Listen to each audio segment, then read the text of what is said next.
Hello, this is Domenico with EasyNomics, and today we're going to look at leakages and injections within the context of the circular flow model.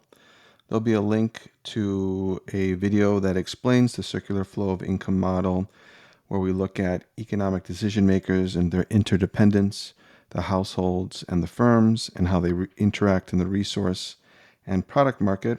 So in that video, you can go over those explanations, the assumptions of the model, how households generate income from offering their factors of production, labor, capital, land, entrepreneurship, income in the form of wages, interest, rent, and profit.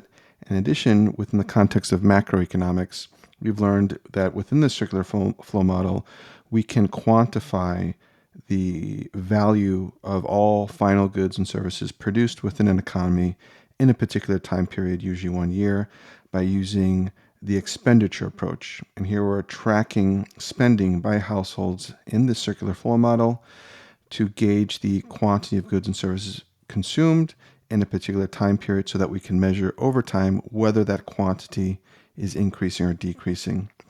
So that's the expenditure approach, which is GDP equal to consumption, investment spending, government spending, and exports minus imports.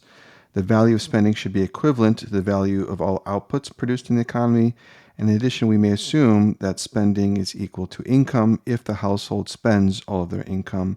And the income approach is equivalent to the value of wages, interest, rent, and profit for the 4 factors of production. So all of that is covered in this video that's going to be linked in the video notes below. But we're going to focus on leakages and injections in this particular video. So on an exam, if you were asked to illustrate the impact of injections and leakages and how that can lead to an economy, a national economy from expanding or contracting, then we would want to draw the following. All right, some of this is already done. So we can put here, I'll put on the left side, households that own the factors of production, land, labor, and capital. And we also have another economic agent, that being the firm that employs those factors of production. Below that, I'll have other sectors. Here we have the financial or banking sector, the role of the government. So here we have the government as an economic agent now participating in this circular flow model. And also we can see the impact of an open economy. No longer is it a closed economy, but an open economy engaged in international trade. So first in this illustration for an exam, I would illustrate the flow of factor payments. So I'll use perhaps this color here and show how the firm, as they employ land, labor, and capital, provide payments to the household, and that we can label as factor payments. Payments for factors of production, factor payments by the firm to employ land, labor, and capital. That generates income for the household. So the household is going to generate a form of income as they provide their land, labor, and capital to firms. And income in economics is, we use the symbol Y to represent income. So here we have Y. And income, or gross national income, is equivalent to the value of wages for employed labor, interest for employed capital resources, plus rent for employed land resources. And I have just enough space here, and also profit for the entrepreneur. Okay. So here we have an arrow illustrating factor payments, which are costs of production, to the household, which is income for the household, and income being Y is equal to wages, interest, rent, and profit.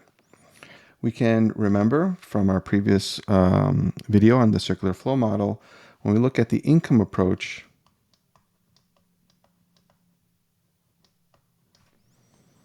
that's referring to gross national income. And the income approach is referring to GNI, gross national income.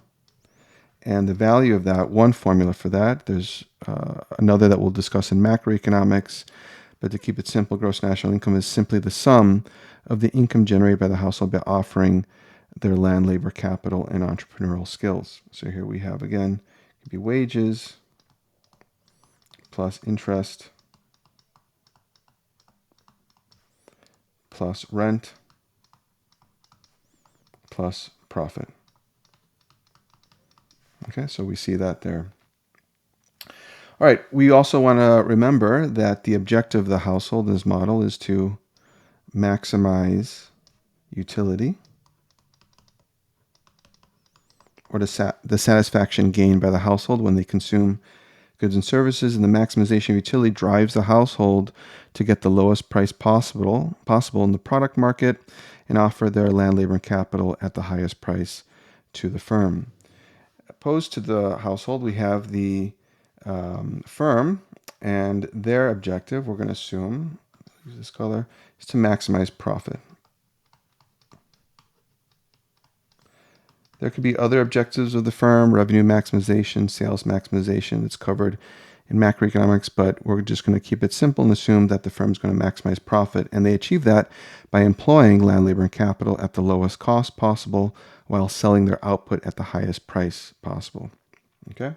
So a little bit of review there. Now, let's get into what we already covered in the circular flow model. One is, and we can use this, we already know that the household spends a portion of their income on goods and services. So here we have consumer spending that becomes revenue going to the firm. And so in this case, I'm going to label this as consumer expenditure. Consumer expenditure or spending. And in macroeconomics, we are quantifying the value of all final goods and services produced through a formula being GDP. And GDP includes consumption expenditure, consumption spending, which in the formula is labeled C. All right, so I'm going to include that up here. Using a slightly darker color, we'll use the expenditure approach. This is review.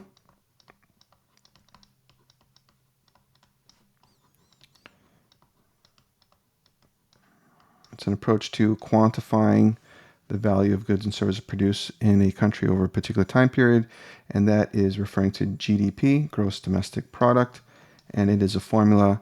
It is consumption spending that we see here, plus investment spending, plus government spending, plus exports minus imports.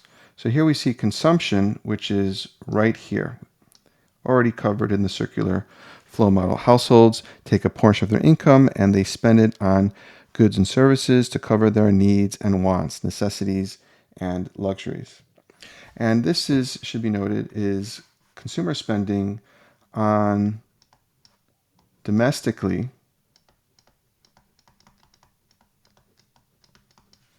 produced goods and services.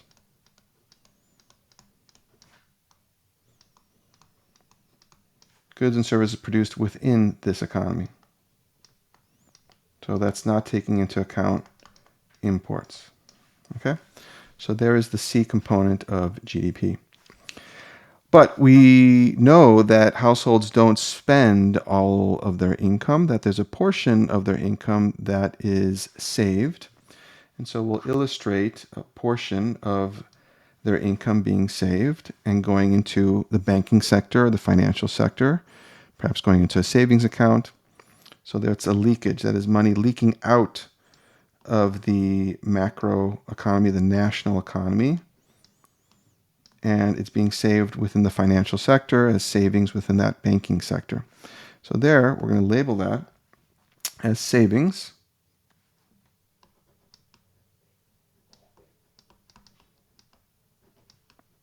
And I'll call that S. Abbreviate that as S. Fine. Savings, or money saved by the household within the financial sector, the banking sector, can become loanable funds, money that is loaned out to households and firms so that households can borrow and spend and firms can also borrow and invest. Typically, when households and firms borrow from the financial sector, it's typically for some type of significant physical capital good. A firm might be borrowing money to build a new warehouse as physical capital, or to buy tools and machinery as physical capital. So that would be investment spending. So we're going to continue that flow of money where a portion of those savings are loaned out to firms to engage in investment spending for capital goods. So we're going to label this here as investment spending.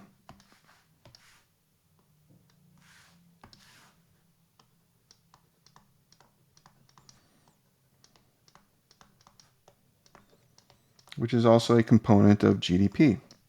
So investment spending is the I component that we see here, the I component of GDP, investment spending, and that is on investment spending on typically physical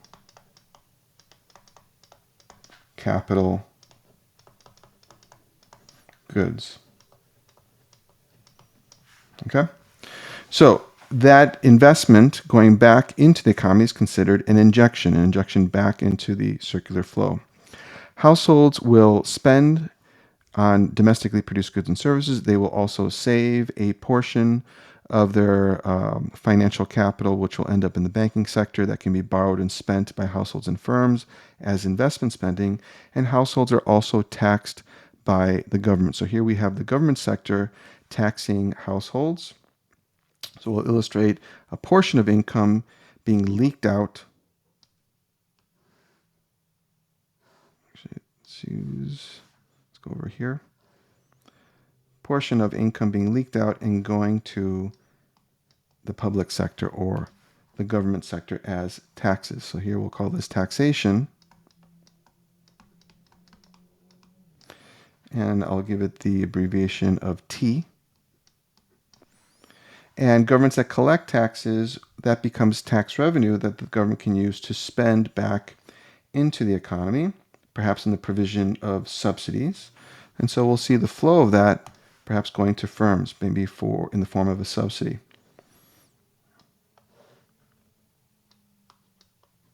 All right? And so that we will call government spending.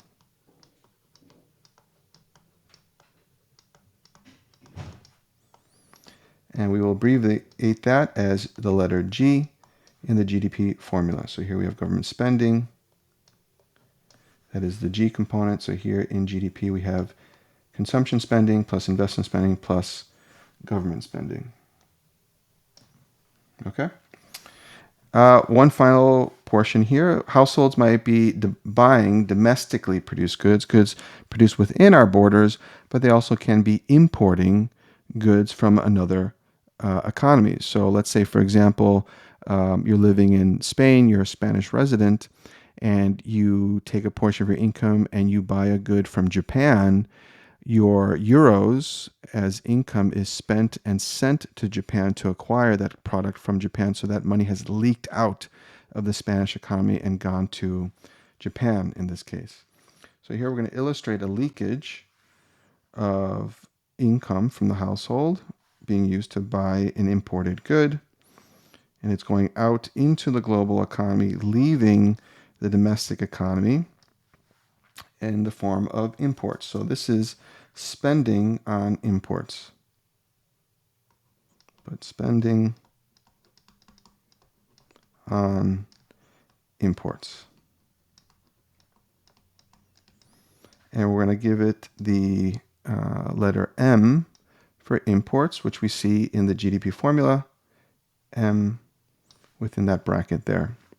We also know that foreigners might be buying goods and services that we produce within our own economy. So let's say perhaps people in Japan are buying goods from Spain. If I'm a resident of Spain, that is an injection of Japanese yen being converted into euros, and euros being used to buy Spanish goods that are exported out into the world economy to Japan as an export from Spain. All right, so here we see within the global economy, we can have export earnings. I will call this export earnings as an injection going into the domestic economy. Export earnings, and that will get the letter X. X for exports, which we see right here. So this model is useful in illustrating injections and leakages because it can help us understand the expenditure approach of GDP. GDP being equal to consumption spending that we see right here. Perhaps I'll highlight this. Let's see, let's use our highlighter. So here we have consumption spending component of GDP, which is right here.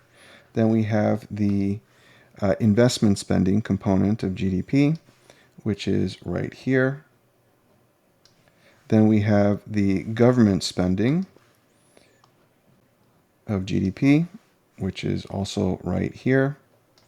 And then we have exports minus imports, which is right over here. Here we have the export component subtracted from the import component to see if we have a net value that is positive or negative. And there we have GDP. So on an exam, you might be asked to illustrate the impact of injections and leakages, and you can illustrate households and firms. Households providing factor payments, payments that are costs to the firm for the employment of land, labor, and capital, which becomes income to the household, Y, which is equal to wages plus interest plus rent plus profit. The household will spend a portion of that income on domestically produced goods and services, which is the C component of GDP. That goes back to the firm as revenue. In addition, we take into account the leakages of the household, that a portion of their income is saved, and those savings will end up in the financial sector and the banking sector as savings, and that allows the banking sector to loan out funds to households and firms to engage in investment spending on physical capital goods. Going back to the firm, that's an injection. Households also are taxed, so that is money that is withdrawn from the household, kept by the government. The government will spend a portion of those taxes, thus it becomes an injection, government spending. That is the G component of GDP.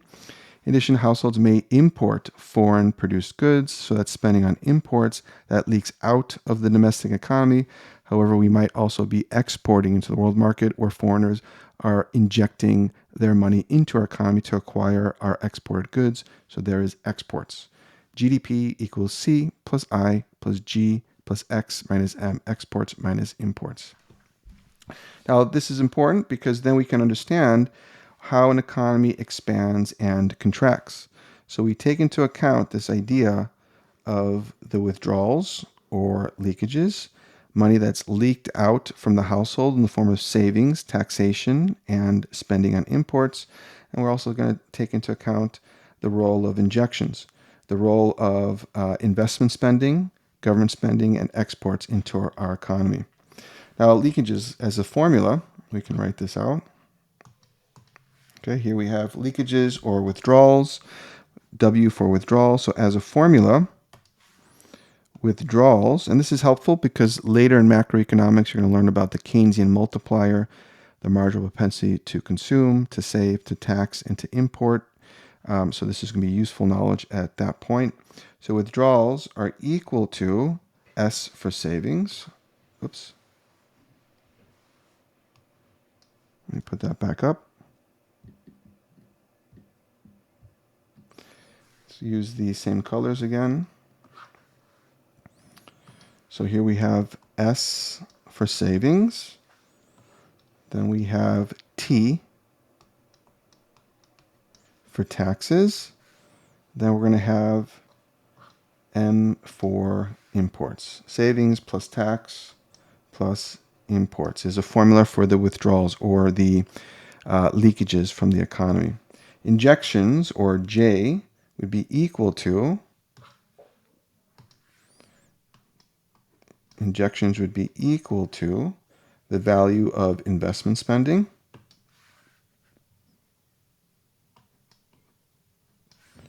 plus the value of government spending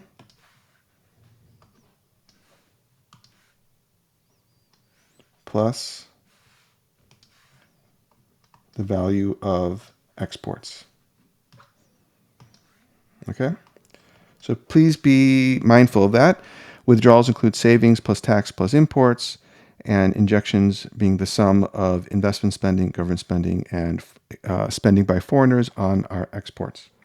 This is helpful because, again, as I was saying, this can help us understand how an economy expands and contracts, goes into inflationary gaps and recessionary gaps. So if we have national income equilibrium, where the withdrawals are equal to the injections, the economy is stable, it's not expanding or contracting, so let's make a note there. We can have a national income equilibrium,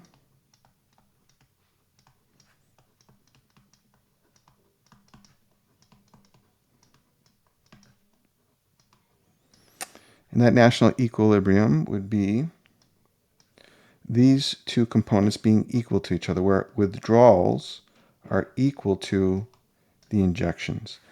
S plus T plus M is equal to I plus G plus X. But there might be moments where we're out of equilibrium and one value might be greater than the other. So you might have a situation where withdrawals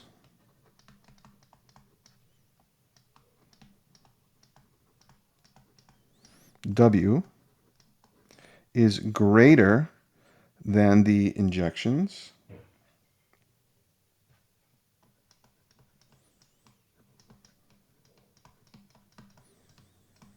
J. And if that is the case, the economy is expanding. The economy is contracting. It's getting smaller, like a balloon, where air is being let out, contracting. So you're getting a contraction in the economy where the leakages are exceeding the injections. So air is being let out of that balloon and it's getting smaller and smaller and smaller. You're going into a recessionary gap, potentially some type of recession. Or we can have, I'll use a slightly different color, the withdrawals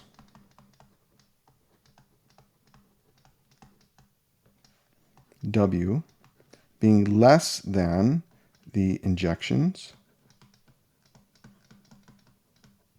J, and that is an expansion of the economy. The economy is growing. Economy is expanding. Okay? Yep, there we go. So that's what I wanted to cover in this video. If you have any questions or comments, you can put those in the comment box below. Hopefully this was helpful in your understanding of the relationship between injections and leakages, and understanding the role of savings, taxation, and imports causing leakages in the economy to contract, and the role of injections, investment spending, government spending, exports causing the economy to expand. And that's it. Thank you so much, and I'll have more videos coming in the future. Thank you.